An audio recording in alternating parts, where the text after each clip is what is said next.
iyadoo magaalada Muqdisho ee dalka Soomaaliya lagu ansixiyay golaha wasiirada ee dawladda cusub ee federaalka ayaa waxaa arintaasi soo dhaweeyay qaar ka tirsan jaaliyada Soomaalida ee magaalada Cape Town ee dalka Koonfur Afrika.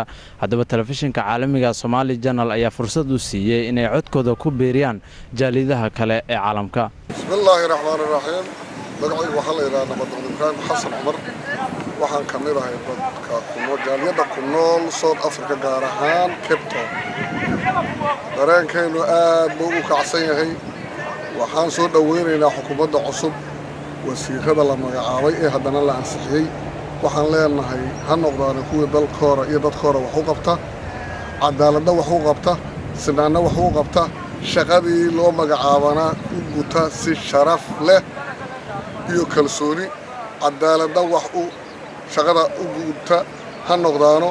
aad baanu soo dhaweynaynaa. Wada horta waa u hambalyeynaa. waxaan leenahay hambalyo guusha ay gaartay oo ku aadan in alxamdulillah ay wadanka si xura loo doorto. waa horta u hambalyeynaa. tan labaad waxaan leenahay ha noqoto tii dalka iyo dadka anfacda. ha ka fikirto dadka ku dhibaataysan qurbaha ama gudaha dalka ku dhibaataysan ama badda ku dhamaanaya ama dhibaato badan la kulmaaya.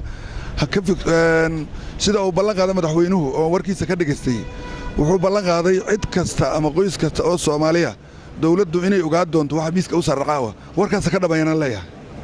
magacaygu waxa la Maxamed Cali Kalaay waxaan ahaan jiray ciyaartooydii hore.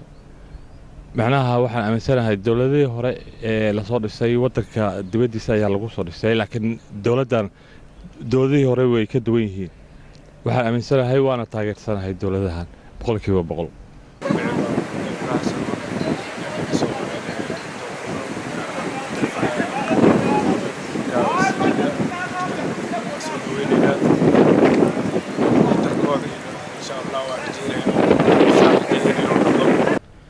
si kastaba ha ahaatee shacabka Soomaaliyeed ee iyagu ku dhaqan magaalada Cape Town ee dalka Koonfur Afrika ayaa rajo wanaagsan ka muujiyay xukuumaddan cusub ee dalka Soomaaliya. Cabdi Fataax Ali Samatar Sablaale, Somali Channel, South Africa.